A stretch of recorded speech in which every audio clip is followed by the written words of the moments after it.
Attention, vous écoutez un programme audioactif. Oh, touching! Jack Miller nudging him wide as well. Contact! Miller and Mir! Side to side! They bash into each other! Bonjour et bienvenue à tous dans ce nouveau numéro de C'est qui en pôle, c'est le numéro 183 et on se retrouve aujourd'hui pour parler de la saison 2025 du côté du MotoGP. Pour ce faire, je retrouve Olivier et Thibaut. Comment ça va les garçons ? Salut. Bah ça va. On n'a plus que quelques jours à attendre, on est impatients du coup. Est-ce qu'on est impatient ? Est-ce qu'on est déjà fatigué ? Ouais, on est les deux. C'est vrai. Alors, avant de commencer ce petit podcast, Olivier, tu as très bien relevé avant qu'on commence qu'on pouvait en glisser un petit mot. On voulait passer un petit message à nos copains, les voisins d'en face, comme j'ai tendance à les appeler, qui ne sont autres que la boîte à clapper, qui raccroche le cuir et le micro pour cette année.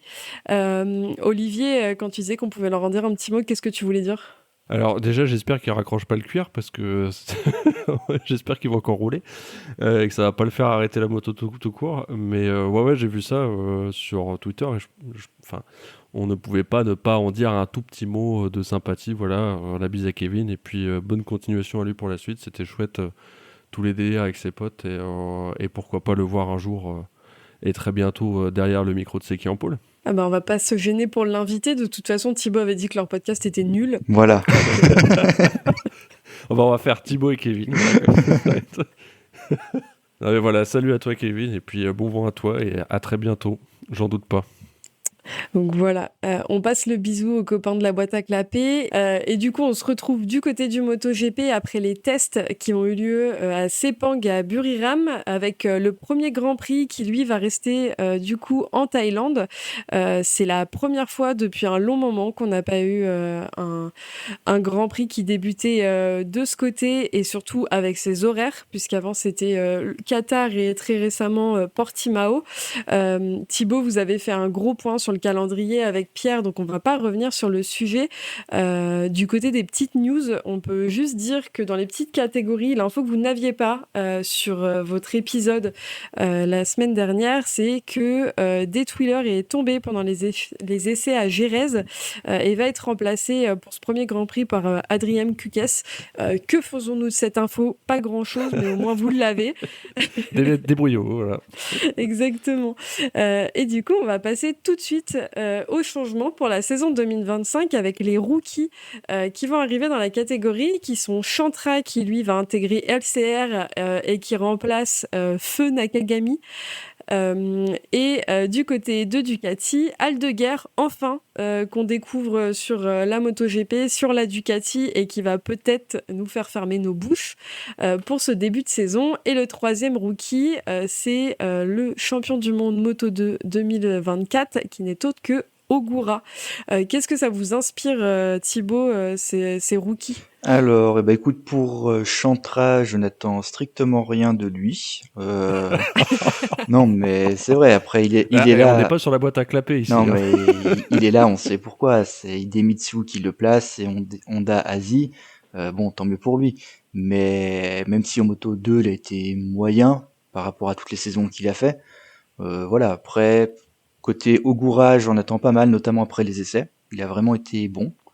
Et puis pour Aldeguer, là aussi, j'attends pas mal de lui et qu'il nous fasse mentir après sa saison Moto 2 l'an dernier qui a été mauvaise, faut le dire.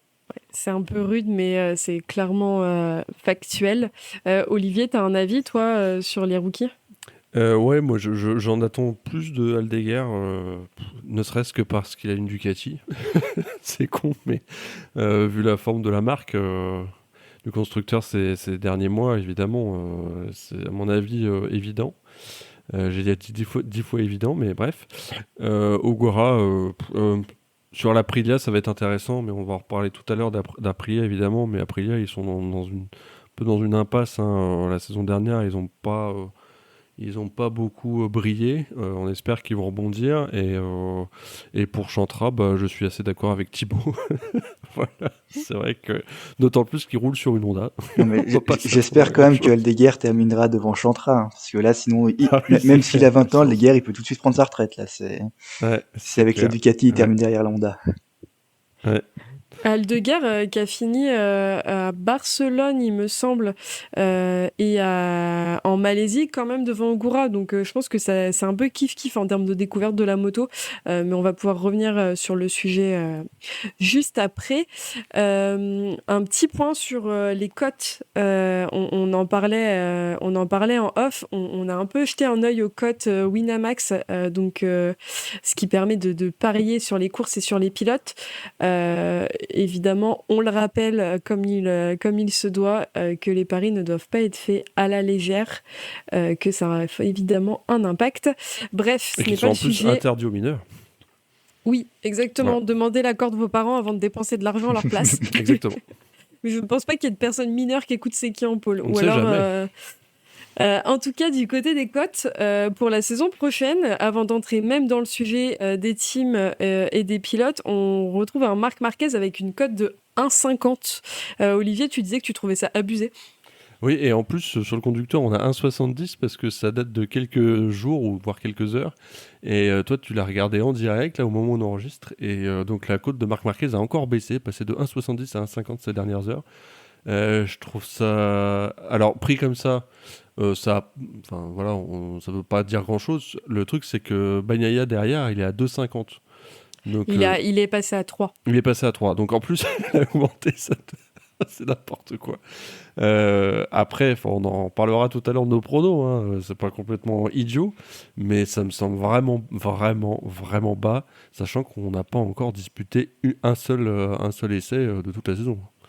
Donc, Ouais, je suis assez d'accord avec toi. Après, pour moi, les paris et les cotes, c'est un peu un monde obscur, mais tu vois, quand je vois que Martin a la même cote que Acosta avec une cote de 15, et que derrière, on met des cotes à 25 et 35 entre Quartararo et Marquez, je me dis, bon, c'est un peu révélateur de ce que les gens en attendent et ce que les gens prévoient de cette saison quand même. Bah, après, j'ai Ouais. envie de dire aussi, si tu joues 10 euros, autant jouer 10 euros sur Acosta ou Quartararo plutôt que sur Marquez. Parce qu'au pire, avec Marquez, tu vas gagner 7 euros, tu vas faire un gain de 7 euros, bon, tu iras pas bien loin. Ah, mais quitte à jouer 10 euros, Thibaut, moi je les joue sur Bezzeki, il a une cote à 40. Je sais bien. Et, Bah, moi, je prends le risque, je joue sur Zarco. et Chantra, non, combien c'est? Je suis en train, il a doit être à une 7000. cote à 1000. Non, mais là, autant Quartararo, mais en fait- on peut encore un peu croire en lui, autant Chantra, là, c'est vraiment jeter l'argent par les fenêtres. Mais après, tu vois, encore une fois, quand je dis que c'est un monde obscur, pour moi, en tout cas, c'est que dans cette liste, il y a Savadori et Pirot qui ont des cotes à 1000. À quel moment tu te dis que tu vas aller mettre même 10 balles sur Bah, Savadori, tu vois. Enfin, Imagine, on ne sait jamais, un pilote se blesse la veille de prendre l'avion pour partir en Thaïlande, il est forfait toute la Là, saison. C'est clair. Tu vois, hein, oh, franchement, ça serait vraiment bête qu'un pilote se blesse juste avant le début de saison. Et c'est pour ça que la cote est à 1000.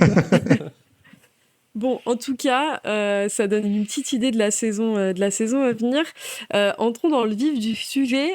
Pour rappel, les garçons, on a eu plusieurs départs en fin de saison 2024 avec Aleix Espargaro qui a pris sa retraite. Je dirais pas enfin, mais vous savez ce que je pense sur le sujet. Et Augusto Fernandez qui est devenu pilote test en MotoGP et qui d'ailleurs va refaire une apparition en Superbike à la prochaine course, donc à Assen, puisque Jonathan Rea s'est blessé le week-end dernier, puisque c'était la manche inaugurale à Phillip Island. Donc vraiment Rea, une fin de carrière bien comme il faut, mais bon, c'est pas le sujet de ce podcast. Et on a eu également un départ dont on se doutait, c'était celui de Nakagami qui lui est devenu pilote test Honda. Donc on en a longuement parlé dans les épisodes précédents, donc on va pas revenir sur le sujet, mais il y a eu beaucoup de changements de line-up sur cette fin de saison. On retrouve seulement le HRC et Yamaha qui gardent leur duo de base en tant que pilote. Et en parlant de Yamaha, rentrons tout de suite chez les Bleus qui marquent clairement leur objectif de la saison, qui n'est autre que développer la moto pour revenir au plus haut niveau. Ils alignent 4 pilote pour la saison prochaine avec à nouveau un team satellite. Il était temps puisque depuis le départ de Yamaha Petronas, il n'avait plus de pilote satellite et donc évidemment le développement de la moto et tout ce que apporte le team à côté était moindre.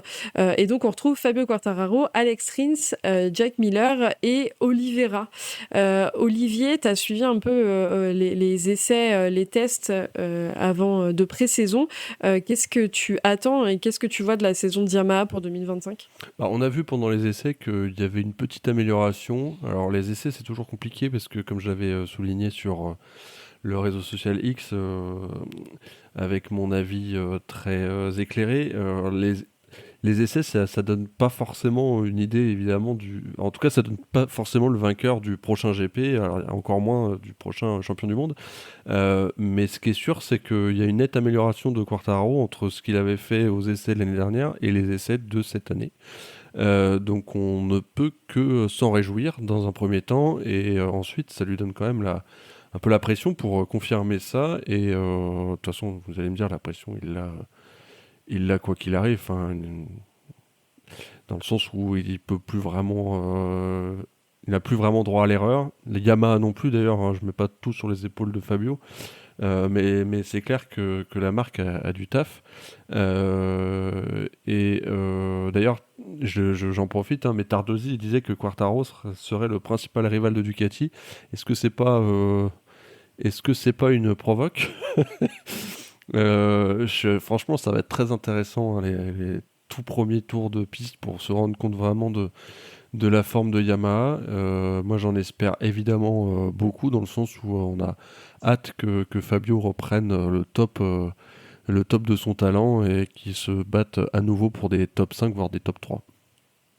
T'es d'accord avec ça, Thibaut ? Ouais, je suis d'accord avec toi. Moi, Yamaha, cette saison, je les attends vraiment sur chaque Grand Prix, qu'ils arrivent à rentrer, que Quartararo arrive à rentrer dans les 10 en qualif, au moins en Q2, ce qui quand même l'an dernier était rarement le cas, qu'il arrive à jouer dès le départ la 6e place, par exemple, 6, 8e place, et après, au fur et à mesure, espérer mieux. Donc, comme tu dis, top 5, top 3, on ne sait jamais pour une victoire, même si ça risque d'être compliqué.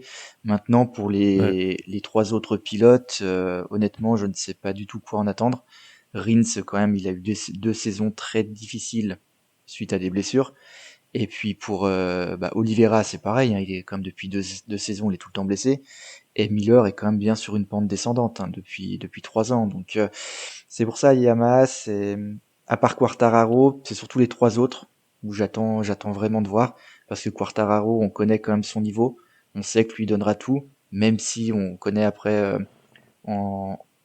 après les courses ou dans les déclarations qu'il peut avoir, où il se plaint, ou voilà, ça va jamais. Mais d'un autre côté, quand même, quand faut faire le taf, il le fait.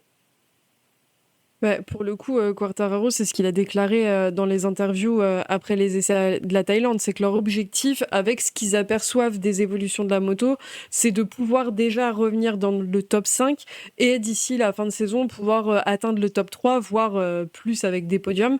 Mais ils ont l'air en tout cas beaucoup plus sereins, beaucoup plus paré entre guillemets à la saison qui les attend, et je pense qu'ils développent beaucoup.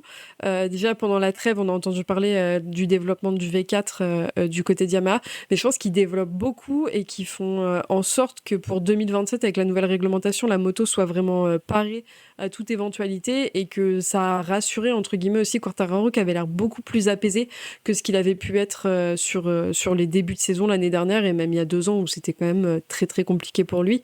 Après je me rejoins sur Rins, qui pour moi va jouer le ça passe ou ça casse, puisque on le voit encore boiter dans le paddock, et alors garder une boiterie quand tu as eu une grosse blessure, c'est possible, ça existe, on a vu des sportifs comme ça, mais même si c'est bien débrouillé par les tests, tu as l'impression que la hargne et la passion de ce qu'il pouvait faire quand on le voyait chez Suzuki, elle est complètement partie, et qu'il est là par obligation entre guillemets. Donc moi j'en attends beaucoup aussi de cet aspect de chez Yamaha.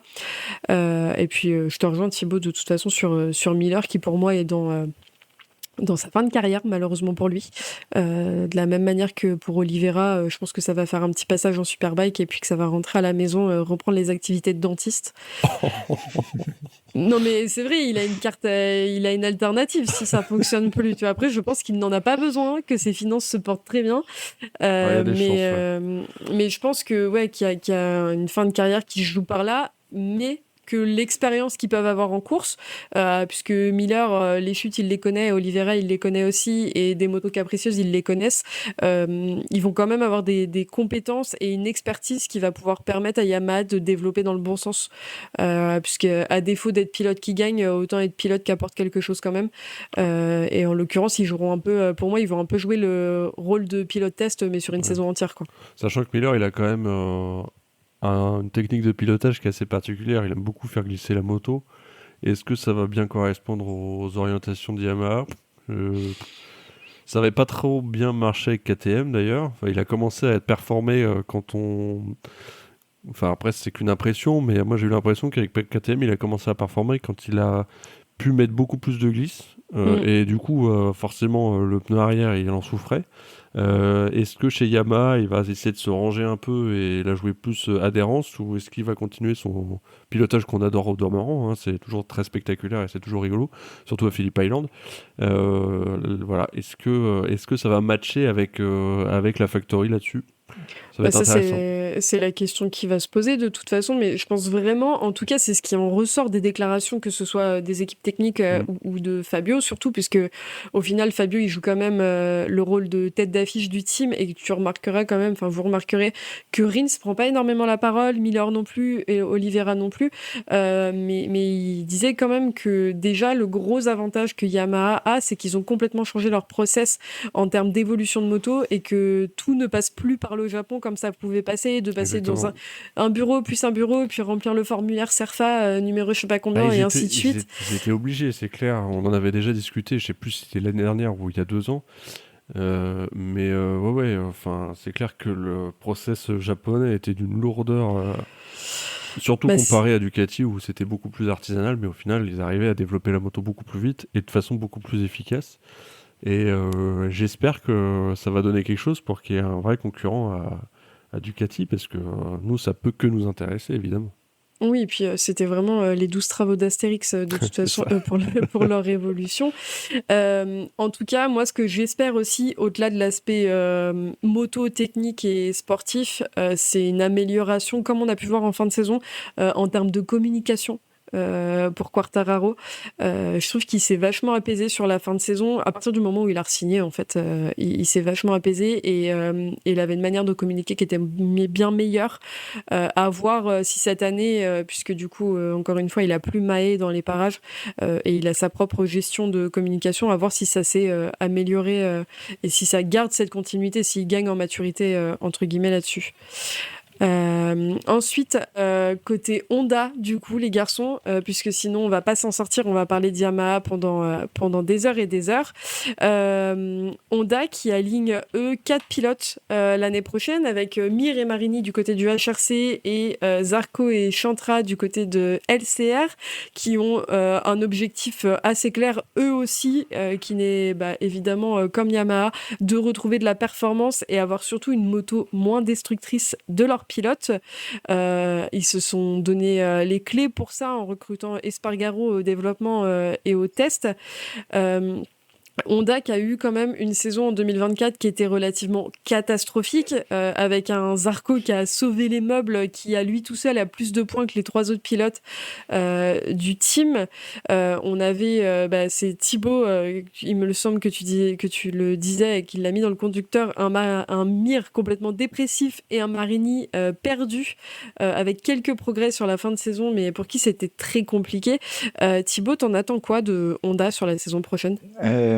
Écoute, de s'améliorer. Maintenant, l'arrivée d'Espargaro, moi honnêtement, ils avaient déjà Bradle quand même, Honda, donc c'était pas comme un Yamaha qui n'avait quasiment personne.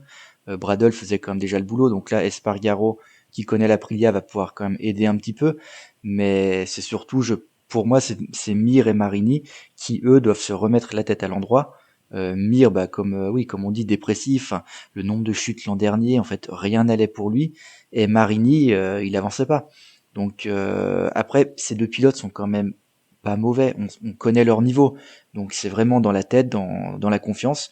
On a vu un Zarco sur la deuxième partie de saison qui arrivait à faire des top 10. Donc là, ça serait pareil, commencer la saison pour Zarco vers la 10e place et s'améliorer petit à petit. Ils vont pas retrouver les podiums tout de suite. Ah, moi, je suis sûr qu'ils vont pas retrouver de podium cette année. Oui. Enfin, ça me semble quand même ultra complexe. Sauf sur un coup de chance sous la flotte. Oui, voilà, mais oui. Oui, je parle évidemment à la régulière. Mais à la régulière, bien entendu. Mais c'est pour ça, retrouver un peu les top 10, après aller 8e, 6e place de temps en temps, et que la fin de saison, voilà, ils arrivent à jouer une 6e place, 5e place à la régulière. Ce qui sera déjà très bien. Zarco disait durant les tests en Thaïlande qu'il sentait que la moto avait au moins les capacités de faire un top 10, voire un top 7 dans un monde idéal. Il était un peu moins convaincu sur la fin des essais, mais c'est clairement l'objectif de sa saison. Dit comme ça, c'est un peu triste, mais il faut aussi voir la concurrence qui est en face. Pardon, je te coupe, mais il doit sûrement se dire ça en imaginant les progrès que les autres vont faire aussi. C'est ça. Je pense que de toute façon, il est assez rationnel et il relativise très bien la situation. C'est un pilote qui a la tête sur les épaules, qui est très observateur et qui analyse très bien les choses. Et s'il le dit, c'est pas un caillou dans l'eau, quoi. C'est réfléchi et qu'il y a une raison à tout ça. Concernant Honda, c'est l'instant je me la pète. Mais j'ai eu l'occasion de rencontrer Sébastien Moreno, qui est l'assistant technique de Zarco il y a quelques semaines et qui m'expliquait que là, sur les derniers tests, Zarco avait eu un peu un rôle de tireur entre guillemets et de montrer à Chantra un peu les choses. Donc ils ont fait des tours de piste et on l'a vu, il y a eu des images dans les médias qui ont tourné de Zarco qui tire Chantra sur la piste pour lui montrer plein de choses. Je pense que ça va un peu peut-être donner un renouveau, même si on n'attend pas grand-chose de Chantra parce qu'on ne sait pas ce que ça peut donner sur une MotoGP et chez LCR. Je pense que ça peut donner un peu un nouveau souffle quand même du côté de LCR qui avait un pilote comme Nakagami qui prenait pas de risques, poussait pas la moto, essayait pas qui faisait d'aller... partie des meubles, hein, clairement. Hein. Enfin, pardon, mais... Non, mais c'est clairement ça. Et je pense que du coup, ça peut vraiment changer la donne, qu'il y a une alchimie entre les deux. Après, c'est ce que Sébastien me disait, mais que ça s'est toujours très bien passé avec ses coéquipiers en général à Zarco, mais que il a un peu le rôle de l'ancien, puisque c'est un des plus anciens de la grille maintenant, et qu'il va falloir booster un peu tout ça. Donc moi, en tout cas, j'en attends beaucoup. Je suis curieuse de voir ce que Chantra va donner, parce qu'il a fait quelques coups d'éclat en Moto 2. Et je pense que si on lui met une moto compétitive entre les mains, il peut essayer de faire des choses au risque de ridiculiser Mir et Marini qui, comme tu disais, comme vous disiez les garçons, Mir qui est complètement qui était clairement dans un état léthargique, si on peut dire, la saison prochaine. Ce qui, je trouve, est assez agaçant parce que je reste persuadée que si on lui donne une moto compétitive, il est capable de faire des choses. Et que pour moi, là, ça bloque au niveau du mental parce qu'il se retrouve sur une moto qui est complètement éclatée au sol. Pour être, après, quand même, pendant les essais en Thaïlande, il termine 6e à 5 dixièmes de Marc Marquez et à 3 dixièmes du deuxième. Donc c'est pour ça, la Honda n'est pas si loin. Ils ne sont pas non plus à 3 secondes au tour. Et il y a eu des évolutions. Voilà, et c'est là quand même que c'est assez positif pour eux. Un Mir aujourd'hui est 6e des essais, alors il terminera peut-être pas 6e lors de la première course ou lors des premières courses, mais au moins qu'il arrive un peu à se remettre dans le bain et à se battre avec les autres pilotes et pas seulement pour marquer le point de la 15e place. Non, mais c'est clair, on le sait de toute façon, c'est un pilote qui est capable de faire preuve de consistance et de régularité quand il a la moto qui lui permet aussi. Et c'est pareil pour Marini, ça va être pareil pour Marini. Oui. Encore une fois, attention avec les essais, parce que sur un tour chrono, je veux bien croire que Mir, il arrive à faire 5 dixièmes seulement moins bien que Marquez. Après, sur une course, c'est pas du tout la même affaire. Hein. Non, mais on est d'accord. Oui, on est d'accord, mais non, mais je sais qu'on est d'accord, je disais ça pour relancer le débat. Je pense qu'ils vont quand même ils vont pas être à 2 secondes au tour. Enfin, faut bien se dire, le MotoGP depuis 3-4 ans, entre le premier et le 15e, t'as 1 seconde.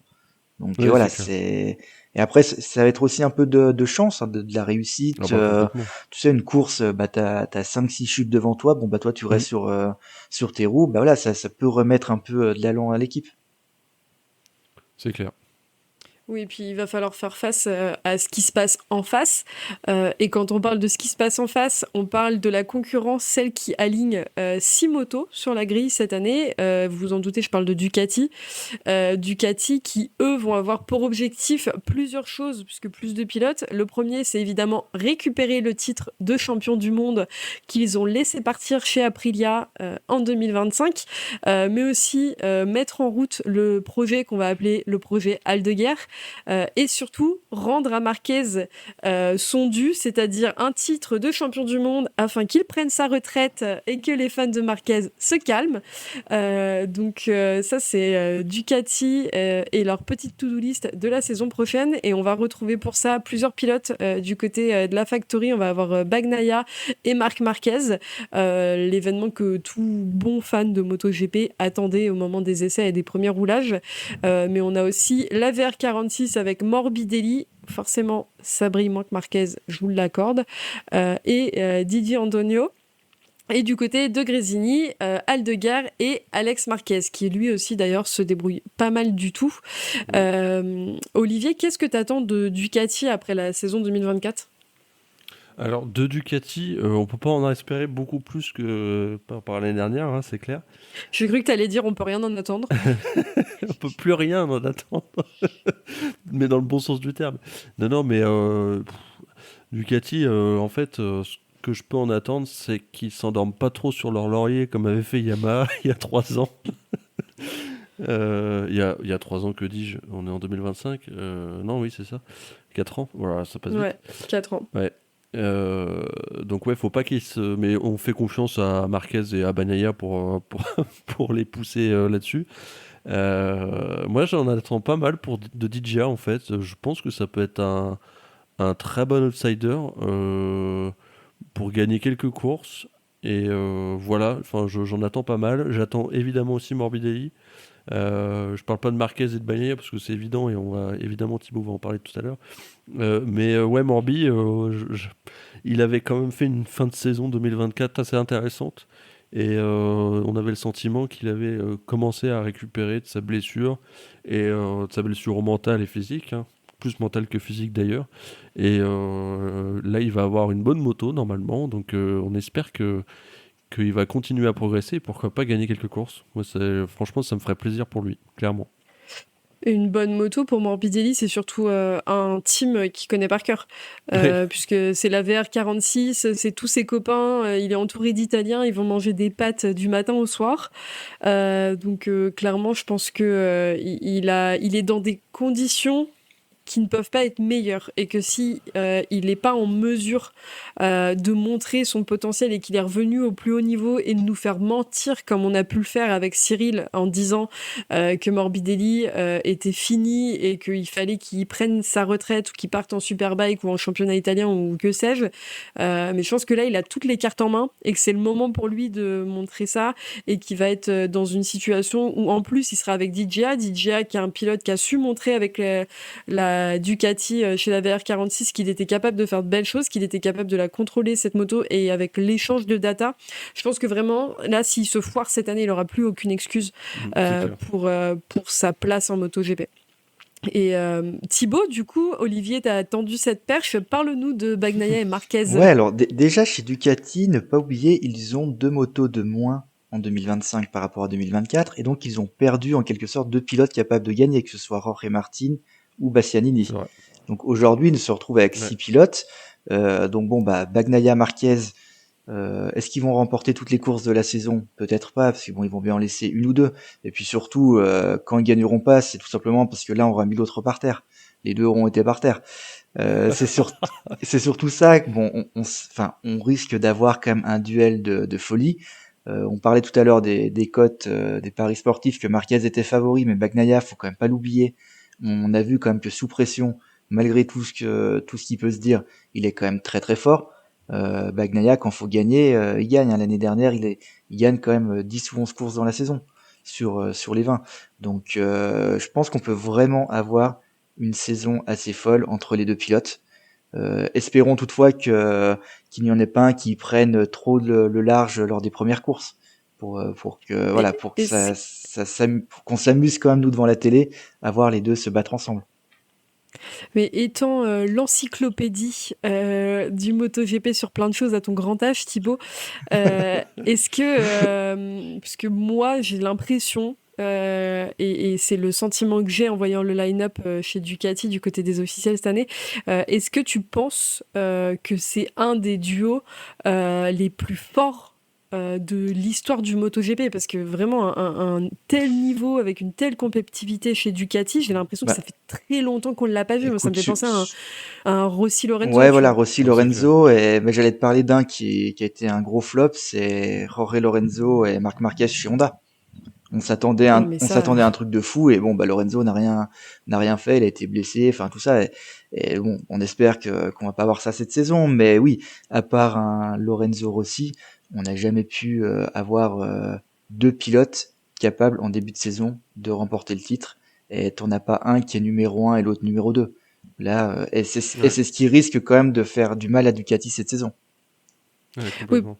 parce que des duos comme ça, il y en a eu, mais en fait, tu te dis, le duo est très fort, mais souvent c'est un pilote qui tire l'autre, puisque Pedrosa avait quand même un excellent niveau, mais finissait toujours à la place du con, entre guillemets. Mais ouais, je suis assez d'accord avec toi. Et en parlant des Marquez, il y a Marc Marquez, mais il y a aussi son frère qui a quand même fait quelques petits coups d'éclat Mm. la saison dernière. Olivier, est-ce que tu penses qu'il est en mesure de faire des podiums face à son frère cette année? Ce qui est clair, c'est qu'il a le talent pour, hein. Enfin, on l'a vu, on l'a revu, Alex Marquez. Clairement, c'est pas un prétendant au titre de champion du monde. En revanche, c'est un très fort prétendant aux victoires régulières et au top 3 très régulier. Après, ce qui lui manque, c'est le petit truc en plus, hein, qui fait que bah, il arrive à passer outre la pression, etc. Il sait le faire, clairement. Il a le talent. Là, il va avoir la moto pour. Il avait déjà l'année dernière, vous allez me dire, mais là, poussé en plus par le frangin qui est dans la team usine. Ouais, moi j'en attends aussi beaucoup. Alors j'en attends de beaucoup de pilotes, mais c'est vrai que d'Alex Marquez aussi, moi j'aime beaucoup ce pilote. Et je trouve qu'il est un peu sous-coté. Et j'espère qu'il va faire mentir un peu tout le monde cette saison. Ouais, alors moi j'ai envie Ouais, de dire Alex, que ce soit Alex Marquez, Morbidelli, Di Gianantonio, bah si vous me demandez quel est le meilleur entre les trois ou le moins bon, pour moi c'est trois pilotes plus ou moins du même niveau, ils ont le Ouais. même talent, et aujourd'hui la Ducati est tellement dominatrice que oui, les trois vont devoir régulièrement faire des podiums, sinon ce sera des courses un peu pas ratées mais décevantes pour eux.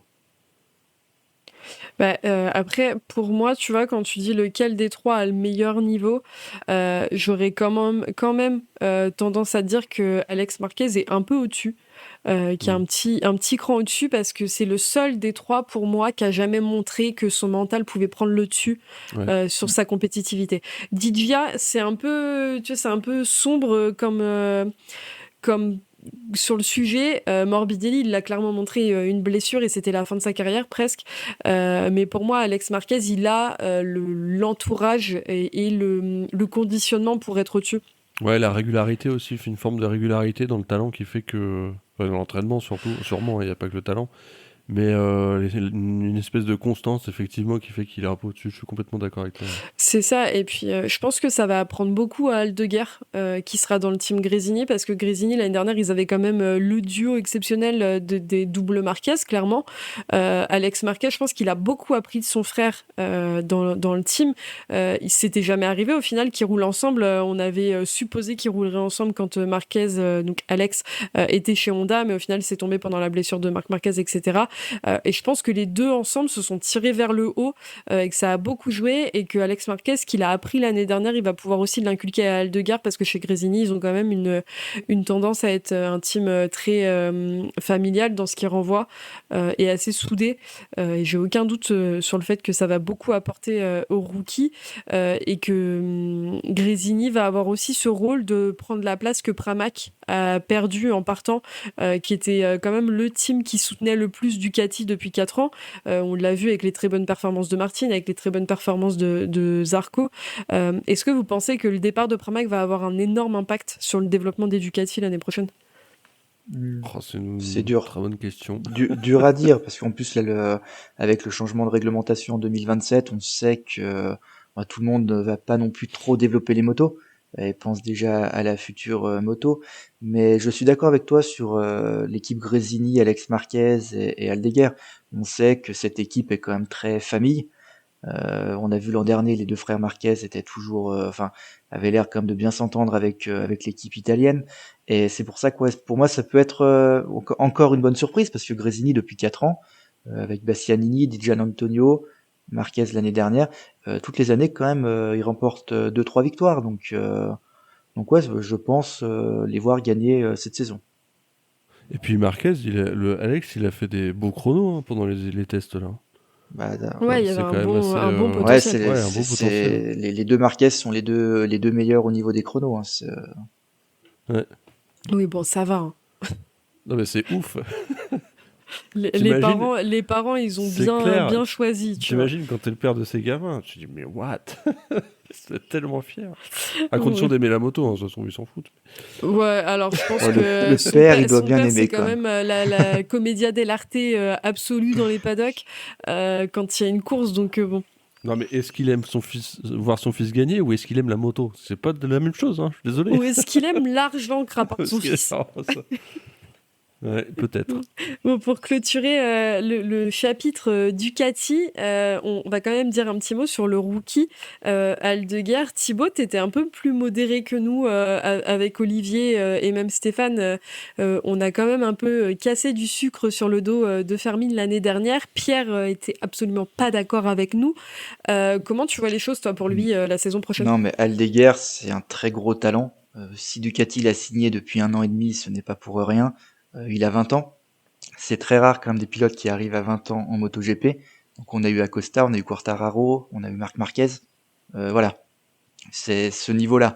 Maintenant, la saison dernière, il se devait de remporter le titre. Il s'est foiré complètement. Plein d'erreurs, de grosses erreurs, que ce soit des chutes, les chutes en faisant le long lap à Barcelone, enfin des trucs complètement fous. Cette année, on s'attend pas à le voir sur le podium, mais il se doit avec une Ducati d'être proche du top 10 en fin de saison. Hein. Donc maintenant, après Ducati lui laissera le temps.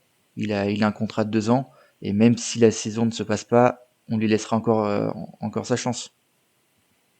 Ouais, comme ils ont fait avec Bestia au final du côté des officiels. Après, bon, Bestia, il s'est fait un peu avoir sur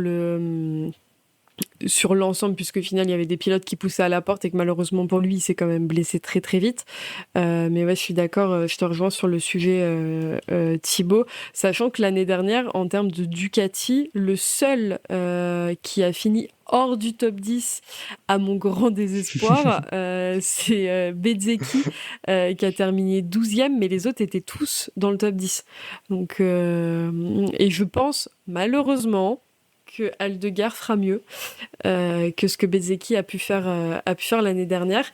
On va passer, puisqu'on a encore quelques petites choses à dire et on voudrait que cet épisode ne dure pas des heures, à Aprilia, qui, eux, récupèrent le numéro 1. Enfin, qui récupèrent dans un sale état le numéro 1. Eux, leur objectif, je vous avoue, en faisant un point sur le conducteur, je l'ai regardé, je me suis dit, l'objectif d'Aprilia, à part essayer de donner une moto à Martin qui fonctionne, Ouais, exister quoi finalement. voilà, à part exister, il est un peu flou, puisque du coup, il se retrouve cette année avec Martin qui prend le numéro 1 pour la saison. Martin qui s'est blessé durant les essais, qui était censé revenir pour la Thaïlande et qui, en fait, ce matin, à l'entraînement avant de partir en Thaïlande, s'est blessé, s'est fracturé la main et ne sera pas là pour le début de la saison, ce qui laisse donc la place à son coéquipier Bezzecchi pour être le futur champion du monde de la saison en 2025. Et en face de lui, chez Trackhouse, le team satellite, on a Ogura, champion du monde Moto 2 l'année dernière, et Raoul Fernandez, champion du monde officieux 2021 face à Rémi Gardner en Moto 2, on pourrait dire ça comme ça. Donc c'est un début de saison un peu en demi-teinte pour Aprilia, puisque Bezzecchi a fait des très bons résultats pendant les essais. Il s'est montré clairement à la hauteur du développement de la moto et de ce qu'attendait Aprilia de leur pilote, mais qui n'attendait pas de Bezzecchi, mais de Martin, qui s'est blessé. Donc c'est pour ça que je dis un résultat en demi-teinte, c'est qu'on se retrouve avec un champion du monde en kit Ikea pour commencer le début de la saison. Olivier, ça te fait rire. Qu'est-ce que t'attends d'Aprilia et qu'est-ce que tu penses de cette situation qui est un peu rocambolesque quand même? Ouais, qui est très, comme tu dis, Cocasse. cinématographique, cocasse, tout ce qu'on veut. Ouais, non, Aprilia, j'en attends pas grand-chose en vrai. Moi, j'attends. Non, j'en attends pas grand-chose. Moi, ce que j'espère, c'est que Martin, il va réussir à se servir très vite, très bien de la moto. Mais en réalité, ça rejoint un peu KTM. Ils étaient un peu en dedans la saison dernière. Alors pas au niveau d'Honda, hein, mais mais voilà, ils avaient un coup de moins bien alors qu'ils avaient plutôt performé il y a 2 ans. Là, voilà, j'espère que Martin va bien s'en servir de cette moto, va bien la développer. Et c'est très mal parti parce qu'il se blesse comme un con. C'est ballot. Mais peut-être que Bezzecchi, on sait jamais, va prendre sa part du gâteau. On le souhaite en tout cas. Thibaut, qu'est-ce que tu penses de cette histoire de gâteau? Ouais, alors Aprilia, je ne sais pas du tout quoi en attendre. J'étais quand même, je les attendais bien pour cette saison parce que, en fait, est-ce la moto qui quand même a un bon niveau mais qui n'est pas exceptionnel, ou est-ce que l'année dernière ils n'avaient pas non plus les pilotes pour remporter les victoires, les pilotes qui dans la tête allaient bien. Parce que bon, avec un Vignales, on savait très bien comment il était. Un Espargaro, bon, c'était pas non plus un champion du monde en puissance. Donc là, avec le duo Martin-Bezzecchi, ouais, j'attendais quand même pas mal. Sauf que là, bah, c'est la cata pour Martin. Et il se blesse à Sepang, donc il a quasiment pas roulé avec l'Aprilia. Là, quand même, il a les 2 mains cassées et un pied cassé. C'est quand même un peu embêtant. Donc ouais, ça risque d'être le début de saison difficile pour lui, de se remettre en route, à bien prendre en main la moto. Ce sera peut-être le 6e, 7e Grand Prix de la saison, et donc déjà un tiers passé. J'attends quand même pas mal de Bezzecchi, notamment après les essais. Il m'a vraiment surpris. J'attendais pas grand-chose de lui, et là non, il est vraiment. On sent qu'il est dans le rythme, et ça pourrait être lui la bonne surprise de ce début de saison pour se battre avec les Ducati. Et puis pour Trackhouse, bah pareil, Raoul Fernandez, il s'est blessé, fracturé aussi une main à Sepang, et donc il a pas pu faire les essais en Thaïlande. Et donc bah tu as Ai Ogura aussi qui, bah en tant que rookie, on peut pas trop lui en demander sur une moto qui n'est pas la plus dominante. Donc vraiment, c'est Bezzecchi qui risque de tirer Aprilia sur ces 2 prochains mois. Ouais. Tu m'as pas vu, mais quand t'as parlé de Bezzecchi, que t'as dit que t'en attendais beaucoup, j'ai sorti mon drapeau.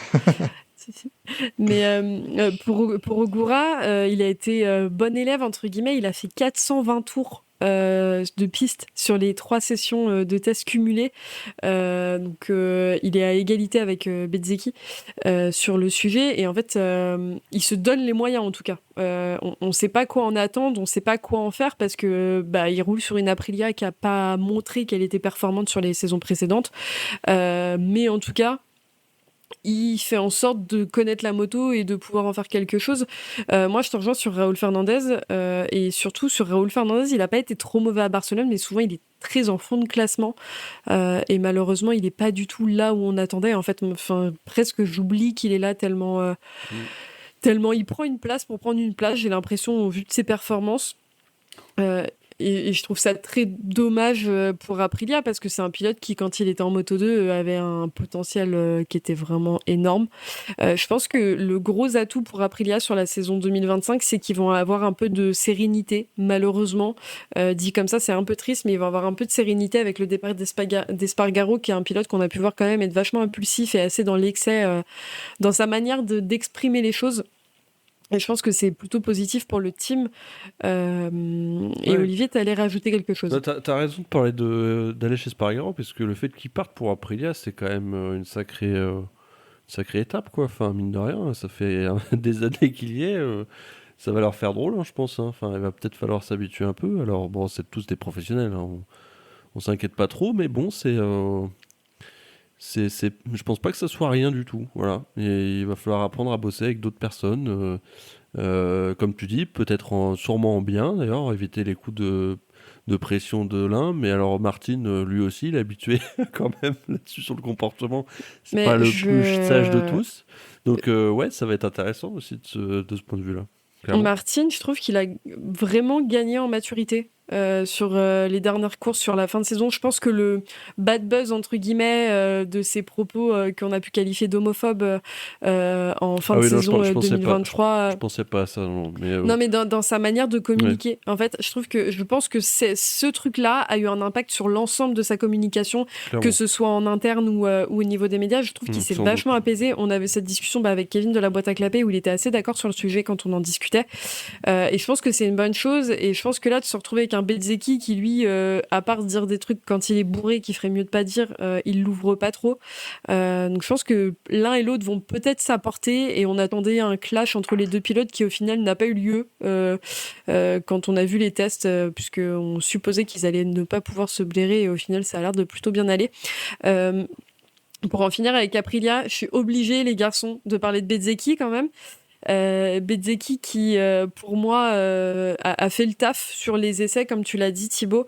Il a vraiment fait le taf sur les essais et j'en attends beaucoup, au risque d'être fortement déçu parce qu'il roule sur une Aprilia.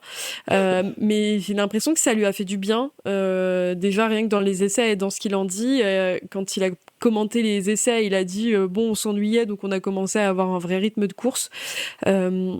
Et j'essaie d'être un peu rationnelle sur le sujet, mais je me dis que la Aprilia a réussi à faire des coups d'éclat avec Vignales, avec Espargaro, et que Bezzecchi, qui est un pilote qui a quand même un potentiel, malgré tout ce qu'on pourra dire, et le fait que ça fasse beaucoup rire que j'en fasse des caisses avec ce pilote, je pense que c'est un pilote qui est assez raisonné et performant quand il veut, et que là, de toute façon, il sait qu'en face de Marquez, il pourra rien faire, donc il va arrêter de tomber inutilement quand il va aller à la bagarre avec lui, puisque de toute façon, Marquez ayant une Ducati, il risque juste de voir le cul de la moto. Je pense qu'il y a moyen de faire quelques petites choses, de faire 1 ou 2 podiums dans la saison, ce qui sera déjà pas mal pour une saison dans un nouveau team qui connaît pas du tout et avec une moto qui connaît absolument pas. Surtout là, avec aucun concurrent dans l'usine. Quoi. Enfin, dans la C'est ça. usine. Bah là, clairement, Pour au moins le premier GP et peut-être même le deuxième. Hein, donc, c'est ça. Moi, j'avoue, pour moi, Martin, vraiment sur la Aprilia, même si j'en attends beaucoup et que le duo Aprilia-Martin-Bezzecchi me hype beaucoup, là, avec le début de saison de Martin, j'ai peur qu'il nous refasse un début de saison quand il est arrivé en MotoGP à tout le temps se blesser. Parce qu'on le sait, quand il se blesse, après, il fait que ça, quoi. Donc, j'ai peur de ça et j'espère que je me trompe fortement. ouais. Thibaut, t'as quelque chose à rajouter avant qu'on passe au dernier pour team? moi, Bezzecchi, je le vois franchement faire plus que 2 ou 3 podiums dans la saison. Hein. Parce que... J'essaie de pas être déçu de ma saison, petit Ouais, boss et tout. mais bon, après, on va peut-être en parler un peu après avec KTM, mais aujourd'hui, bon, bah, derrière les deux Ducati, Marquez-Bagnaia, c'est super ouvert. On n'a pas de pilotes qui paraissent un peu supérieurs à d'autres. Donc c'est pour ça, pour moi, on peut avoir une belle saison, notamment aussi pour un peu pour les places d'honneur.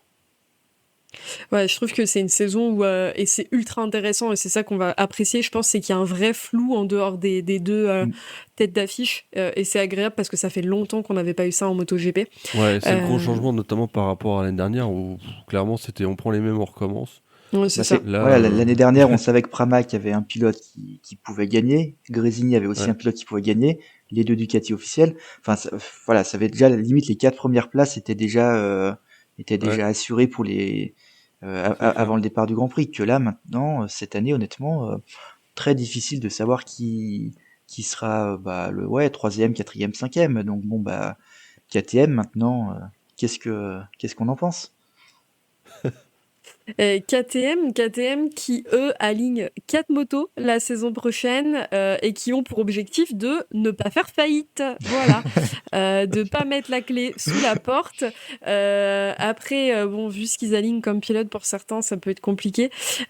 Côté Factory, ils ont Brad Binder et celui qu'on qualifiait d'espoir du MotoGP, nouveau futur champion du monde, crack international, tout ce que vous voulez, qui n'est autre que Pedro Acosta. Et du côté de Tech 3, chez notre cher Hervé Poncharal, on retrouve pour le coup un line-up qui peut vendre du rêve si c'était pas sur KTM. Vignales et Bastianini. Non, c'est clair. Pierre, ne t'énerve pas si t'écoutes cet épisode, s'il te plaît. On va sûrement dire du bien de Vignales. Tu peux éteindre l'épisode si tu veux.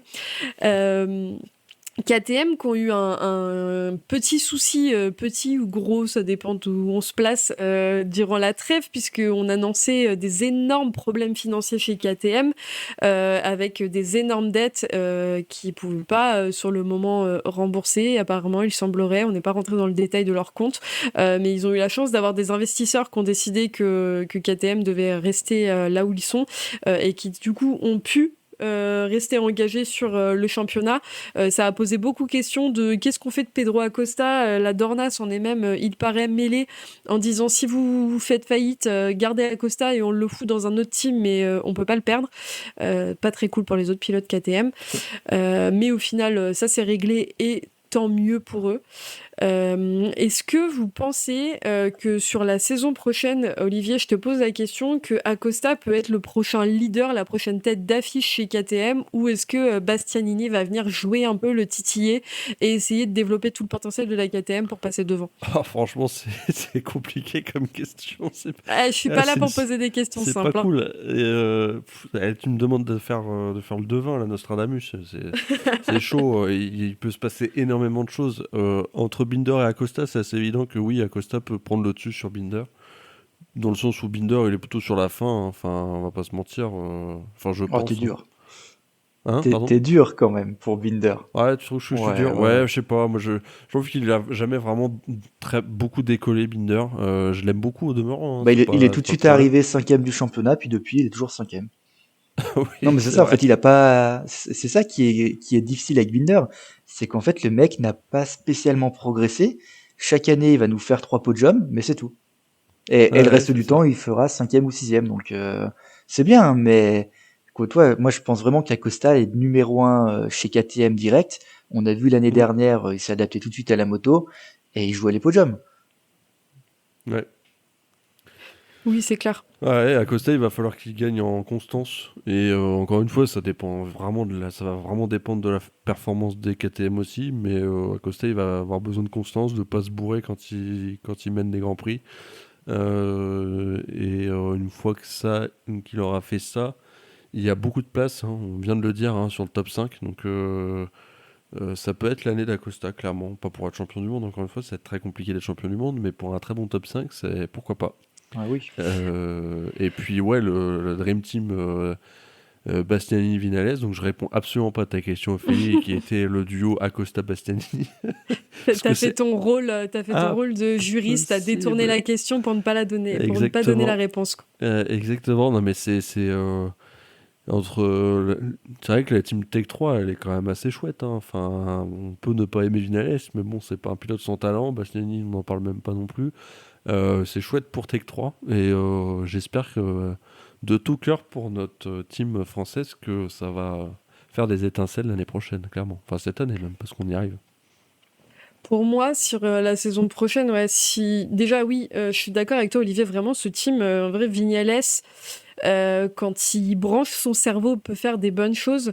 Donc c'est ultra intéressant. Et Bastianini mérite d'avoir une moto et un team qui le reconnaît à sa juste valeur. On sait que, alors pas KTM, parce qu'on sait le traitement qu'ils peuvent avoir envers les pilotes, mais qu'un Poncharal fait en sorte que ses pilotes se sentent bien dans le team, dans la mesure du possible, et leur donne les moyens d'être là où ils veulent. C'est un team français, donc il doit y avoir une bonne cantine, je pense.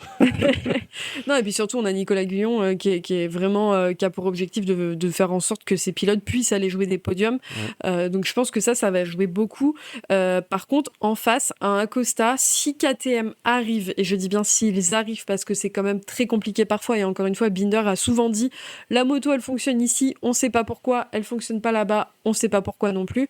C'est que Acosta, son gros défaut, s'il a une moto qui est performante, ça peut être lui-même.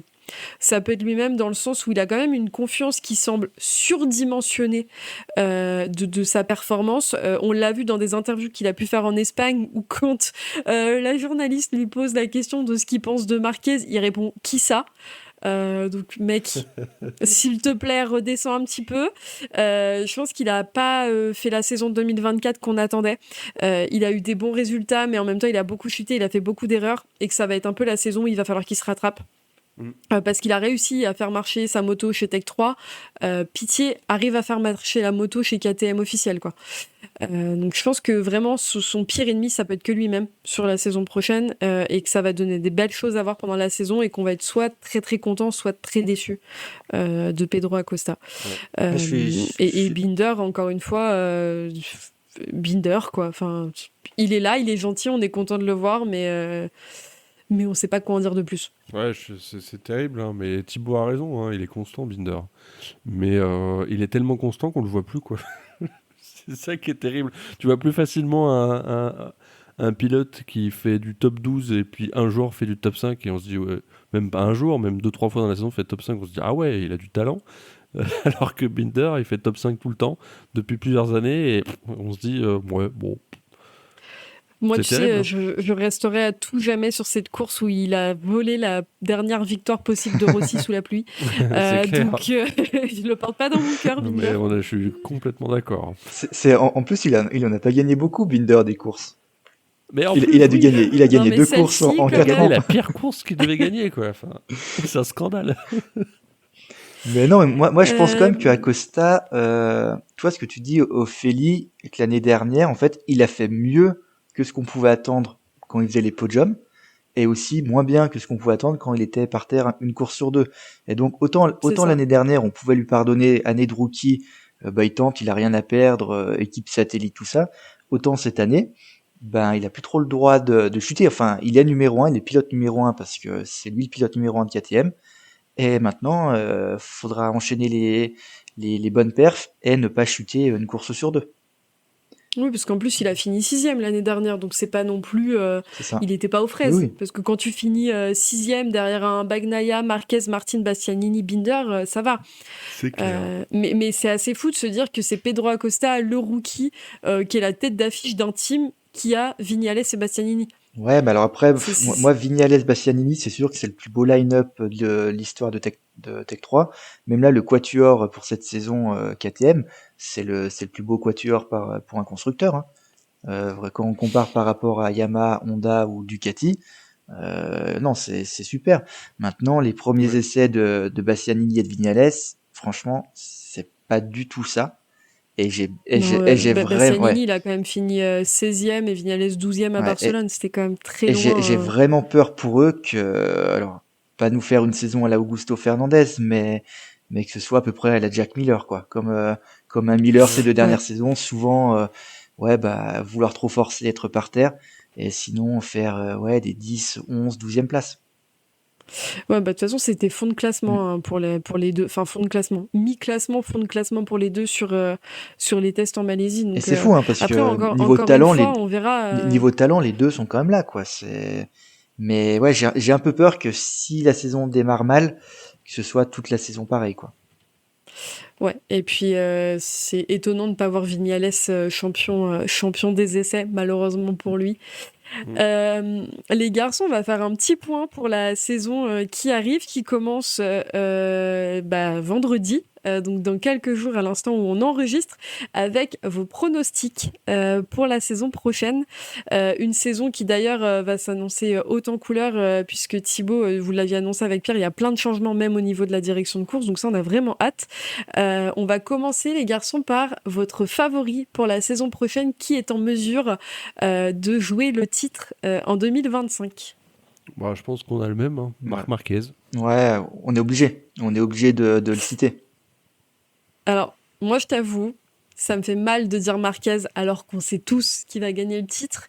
Et s'il ne le fait pas, c'est dur, c'est dur. on pourra couper cet extrait. Mais du coup, moi j'ai noté Bezzecchi. Voilà.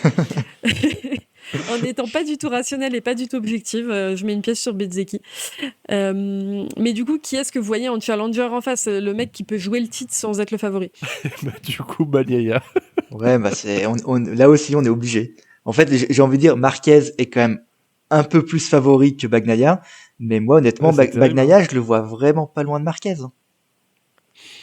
Je pense que je suis d'accord avec toi, c'est qu'on mise tous, et tu regardes sur les réseaux sociaux, sur Twitter, etc., les gens parlent tous de Marquez champion, mais je pense que Bagnaia, il est capable de faire beaucoup la saison prochaine sur la moto aussi. Après, on verra. Peut-être qu'on se trompe, mais au moins, ils nous auront fait mentir.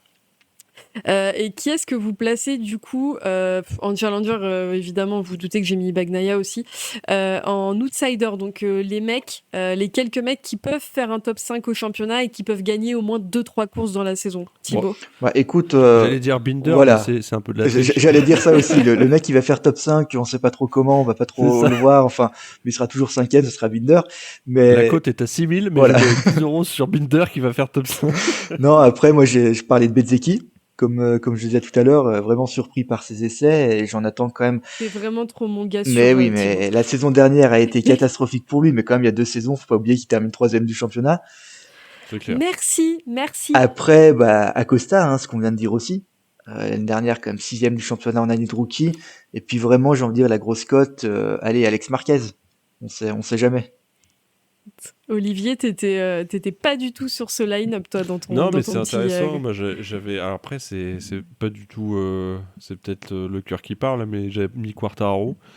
Dans le sens où j'aimerais bien qu'il fasse top 5 championnat et qu'il gagne au moins 2-3 courses, même si ça va être peut-être compliqué, mais on sait jamais. Peut-être que la Yamaha va progresser beaucoup plus vite que prévu, et qu'avec les chutes, parce que c'est ça aussi le MotoGP, hein, il y a des chutes, il y a des erreurs de pilotage, etc.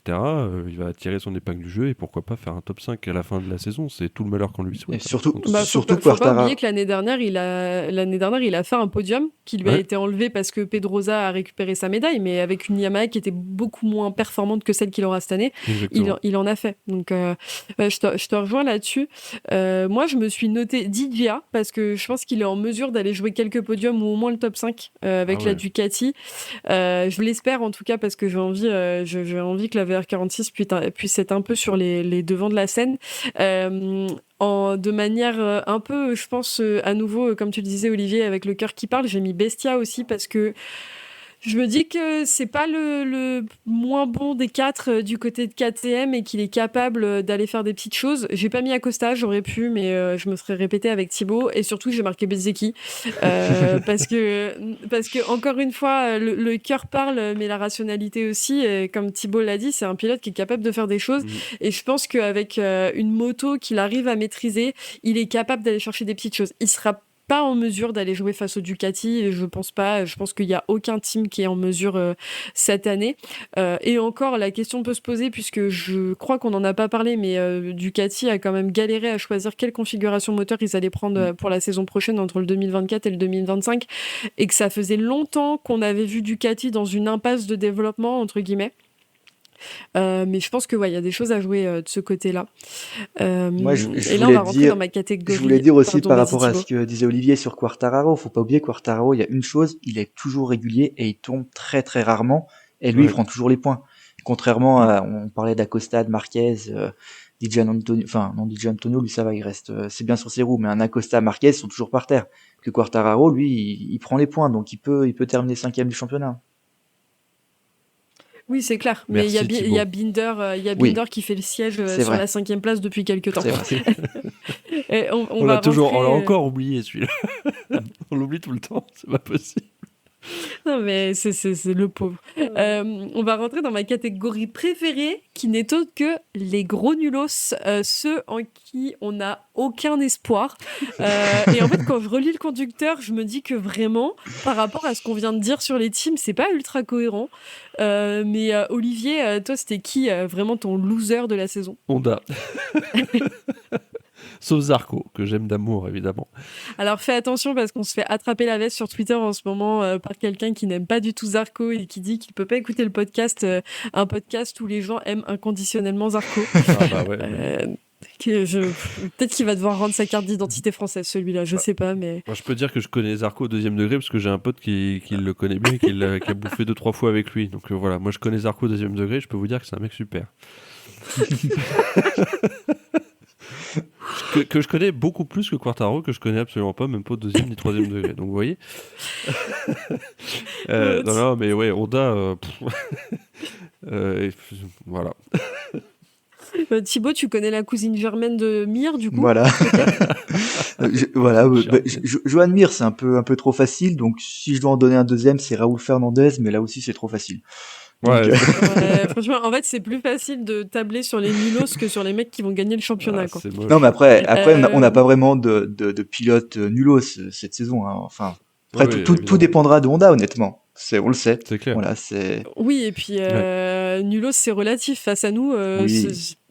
voilà. Il y en a ici qui roulent à Carole qui tombe, et puis il y a eux, quoi. Tomber, ça, c'est prendre des risques, ça fait tomber. Je suis désolé, voilà. C'est vrai. Et c'était Émilie il y a très Bondy longtemps, dit que, en plus, hein, tu c'est vois, moche, hein. Émilie Bondy dit qu'on apprend la moto en passant par le sol. Ah bah oui. Donc, C'est très bien. moi, j'ai noté, mais du coup, c'est pas cohérent avec ce que j'ai dit. J'ai noté Vignales, mais parce que je pense que je reste sur ses performances de la saison dernière, donc on va dire que ça compte pas. Et ouais, j'ai noté Mir et Marini. C'est pas de leur faute, c'est de la faute d'Honda. Mais bon. Et je ne connais ni cousin ni cousine de ces pilotes en plus, donc forcément, c'est compliqué. Et notre dernière catégorie de ces pronostics, c'est celui qui s'est blessé à Sepang la veille de partir pour son Grand Prix inaugural. Alors moi, Et j'ai noté Nakagami. Non. Non, mais là, Eh ben non, c'est la Martine. catégorie, voilà, pour Or et Martine, qu'on a décidé de créer. Ouais. On devait au moins lui rendre ça pour être champion du monde la saison prochaine. Non, mais on pouvait pas ne pas le citer dans les pronostics, c'est con, mais enfin, moi j'ai essayé de le caler, Martine, dans les pronos. Je pouvais pas le mettre en gros nulos, je pouvais Non. pas le mettre en outsider. En challenger, c'est chaud parce que. Enfin, il y a tellement d'inconnus sur ce que va donner l'Aprilia que. Ouais. Bah, sur l'Aprilia, puis en fait, c'est ça, maintenant, c'est- sur sa mais- blessure, en plus. Non, en plus, oui. Parce Mais je trouve ça compliqué de se dire que le champion du monde 2024 ne peut pas être placé ni en challenger ni en favori. On a Ouais. envie qu'il gagne, on espère qu'il va gagner, mais il y a tellement un flou, comme tu dis, Olivier, sur la Aprilia que c'est compliqué de savoir quoi en attendre. Et on espère qu'ils seront en mesure de garder le numéro 1 pour la saison prochaine, ou au moins qu'ils en profitent cette saison. Puisque du coup, vu qu'il va peut-être être remplacé, ils vont même pas le voir sur la piste pour commencer. Mais bon. Non, c'est clair. Les garçons, je pense qu'on a fait le tour pour ce début de saison et qu'on aura beaucoup de choses à dire la semaine prochaine déjà avec le Grand Prix de Thaïlande qu'on va retrouver ce week-end donc du 28 février au 2 mars avec des horaires bien matinaux. Toi Olivier, ça va pas te poser de problème vu que t'as un enfant, mais moi je t'avoue Ah, il fait que 6 nuits maintenant. j'ai un peu la flemme.